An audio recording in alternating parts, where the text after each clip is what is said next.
The Renters' Right Bill was first passed on the 11th of September 2024. Now, why am I sharing this video with you now? And why don't I share it with you on the 11th of September? Because what I didn't want to do is what everybody else out there is doing, just giving a knee-jerk reaction to the Renters' Rights Bill.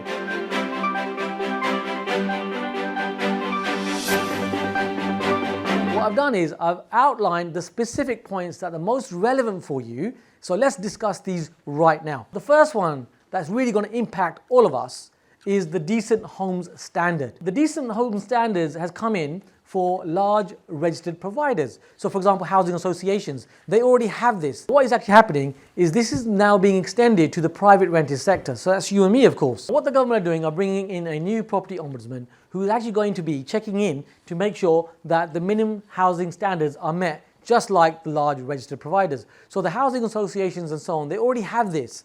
This is now being extended to the private rented sector. If someone is not compliant to that, well then there's going to be a fine of £7,000. Over 21% of private rented accommodation is in that situation. Our tenants, and we got to treat tenants well. They're human beings and they are living in a place. That's actually what we're doing. Many of us are compliant with this. There's over 21% of stock across the country which is rented, which is in seriously shoddy situations. There's damp, there's mold, there's maintenance that is required. Now my view is that we're providing accommodation in a functional manner. We're making sure that we're doing the right thing. The correct refurbishment has already been done before you house your tenants. However, the 21% across the field, across the country, are not doing that. These are the people that need to be concerned. Now they will be fined up to £7,000 if they find that the accommodation is shoddy. Let's jump to number 2 of what's actually happening in the Renters' Right Bill. So this is bidding wars. Now bidding wars are going to be outlawed. Now in my experience, to be fair, I've never really been in a bidding war for rental. But in some select areas, like prime parts of London for example, the tenant would bid for the rent. In the Renters' Right Bill, what's going to happen is these bidding wars are not going to be allowed anymore. You can only take offers up to the rental figure that you've actually put down. The solution for this is to actually find out what the real rental market is actually providing. And if you're in an area where there's a high demand, well of course you're within your rights to add a further 5 to 10% to that, and you put that up there so that you can demand the correct rent for your property. You will have your figure that you've calculated right from the beginning.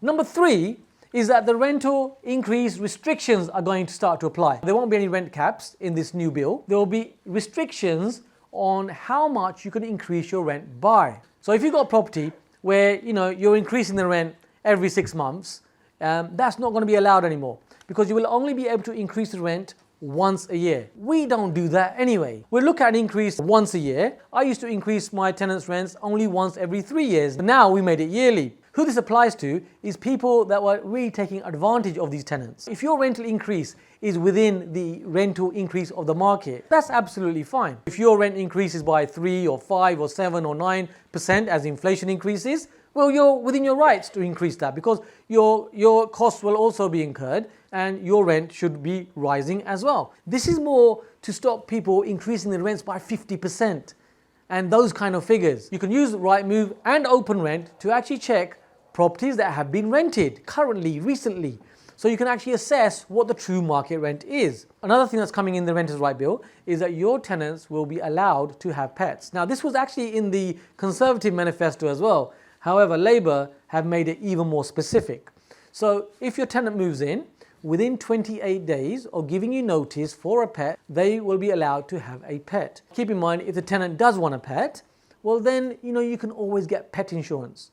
And you can make that as a criteria in your tenancy agreement. Make sure you write that in, that if you do give us notice that there is a pet, then pet insurance will have to be paid. But if you get a pet where, they damage the property, well, the pet insurance will help to rectify that situation. You're going to be in a very good position, in a very professional position, where you have a good business, and while people out there are leaving the market, you stay. The 5th point I want to share with you is Section 21. Now, you may or may not be aware of Section 21, so just to clarify in a nutshell, Section 21 is non-fault evictions. Now, many people out there thinking, oh, you can't evict tenants anymore. Well, the truth is, you can if you really need to. Now, Section 21 was a non-fault eviction, which meant that you could give 2 months' notice to your tenant, and without giving any reason, you could evict the tenant. Now, because in Parliament, Labour have the majority, this bill is going to be passed through very quickly. So Section 21 this time next year is going to be gone. So there is no fault evictions anymore. The non-fault evictions are really for those landlords where they were just demanding and bullying really the tenants. So if the tenant asks for maintenance, they say, right, okay, off you go. We're going to evict you. But for you and me, like what I say, we're not really going to evict a tenant. That's a paying customer. As a last resort, if we've ever had to evict a tenant, that process has taken typically 5 months. If you have to evict a tenant, you can still rely upon Section 8. So examples are if there is antisocial behavior, if the tenant doesn't pay the rent for a number of months, well then you can go down Section 8. What's going to happen is there's going to be a massive backlog when it comes to the courts. My suggestion is it's now time when you're getting a tenant into your property, make sure that the vetting process is fine-tuned, and please make sure that you double check who you're getting into the property right at the beginning. So when you're dealing with tenants and there's maintenance, for example, give them a clear timeline, a clear expectation of when that work is going to be done. At least you want to let them know when the contractors are going to be arriving to get you estimates. You then want to let them know if there's going to be a timeline on what that timeline is going to be. I would suggest that you create a hierarchy, a triage if you like, of understanding what that maintenance is. Now, if there's water ingress into the property, if you imagine you was living in that property, you wouldn't be too happy. You would want that fixed, wouldn't you? Sorry, I'm interrupting your video that you're watching so keenly. Now, I just wanted to say that on this platform, I can't share everything. There's a lot more information that you need to know and you need to be able to apply and really find out what is going on. So if you want to get the unfiltered version of all of this, well, you can actually download it here right now. Now, the thing is, you've got a link here, you can click on the link and you can get the full uncut version right now. I'm only going to make this available to 100 people. It's the first 100 downloads, and after that, we're going to have to take it down because we don't really know who's watching, and it's for the first 100 people. This platform won't allow me to share the things that you really need to hear and assess and deal with and move forward in property. So you can get this right now by clicking on the link. First 100 people. Please carry on watching the video, or you can download this right now. Number 6 is periodic tenancies. So the ASTs, the short hold tenancies, are going to change. It is no longer the case that your tenancy will last 6 months or 1 year. What this means is your tenant can give you notice as of day 1, and they will only have to give you 2 months notice. That's going to drive other landlords out, people that are concerned and worried and don't have a good system, who aren't professionalizing. That's going to drive rents even higher. If you look at what happened in the Scottish system, there were various points that they brought in, like rent caps and so on, and then they did a whole reversal on this. And what happened? Tenant demand increased massively and the rents went up by 10 to 15%. Many of our properties are occupied by tenants that have family living nearby. So these are local communities, local areas, and in many cases, these people have lived in that area all of their life. Is a tenant necessarily going to move into your property, move all their stuff in, and are they really going to try to vacate from there every 2 months? I don't think that's going to happen. I think the probability of that is very low. It comes back to what I was saying earlier. If you can vet your tenants correctly, if you can communicate with your tenants correctly, if you can deal with maintenance correctly, well then all of this is mitigated. Now we've got so much more to cover. Now if you haven't subscribed to our channel, now's the time to subscribe. You can do this right now. Also click on that bell icon to get the latest notifications, and I'd love to hear your comments. So do like this video and comment on this video as well. Let's carry on. Now the 7th point I want to share with you, which is in the Renters' Right Bill, there's going to be a digital landlord database.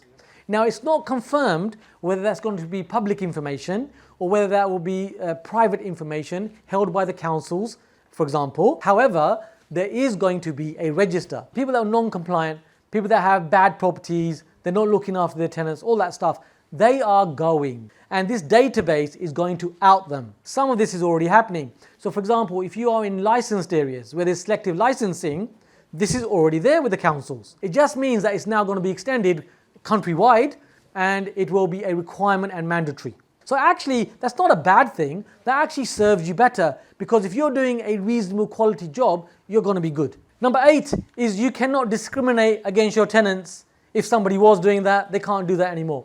So there's anti-discrimination protections that are coming in. Some landlords were advertising no benefit tenants, no pets, no children. They were advertising this. They won't be able to do that anymore. I don't know how this is going to be policed, because you can't really stop anybody from really choosing who the tenant is going to be. So there needs to be a balance, doesn't there? We've got to keep in mind what we're doing. We're housing human beings, we're housing the community. The ninth point I want to share with you is AABS Law. Now, you may remember in the past there was a young lad who passed away in a social housing property. It was a housing association property. And what happened there? There was damp and mold. Now, this rule is already there for large registered providers. So housing associations already have this rule. Now, what's happening here is that this is going to be extended to you and me. So that's going to be extended to the private rented sector. If the tenant complains about mold or damp, within 14 days, you have to rectify that situation. So how is this practically going to work? Now, your tenants are just going to need some education in some instances. Your letting agents or yourself can send out leaflets and literature, and if you need to, have that conversation to explain, well, this is why you're getting the damp. What they will do is they will dry their clothes over the radiators, over central heating. They won't open the windows. Some of them, what they'll do is they'll block up some of the ventilation in the bathrooms. Yeah, and what that does is it causes mold and damp, right? So one of the things is going to be is that you're going to have to educate your tenants to explain that we need to air the property to make sure that there is no mold and damp. If you can communicate to your tenants that within 14 days you've acknowledged what they've said, that there is damp and mold, and that you have gone out there to get a contractor in within the 14 days, the work necessarily doesn't need to be done within 14 days. If you need the extra runway, you can create that runway by explaining this to your tenants. And most tenants will be amicable and will understand that. There are going to be fines for non-compliance. If you are compliant, by the way, if you're like us, you can create that runway and you can make sure that the works are done in a timely manner. The question really is, are you half glass empty or are you half glass full? It's your decision. Notice all of these 9 points that I've shared with you, you can make sure that you can overcome the challenges and actually have a great business.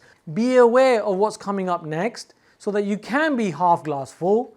And remember, a lot of these landlords will be leaving the market and you want to be that property investor, that entrepreneur that stays. Don't be a landlord anymore. They are gone. Be a property entrepreneur. Now, there are some negatives. There are also a lot of positives. And everything I've shared with you today is practical and doable. Remember, you can get the full uncut version of what I've shared here today. I'm making this available to the first 100 investors. There's a link on this page. You can click on the link and gain further insights. It's Cam Devedi helping you take your property investing to the next level.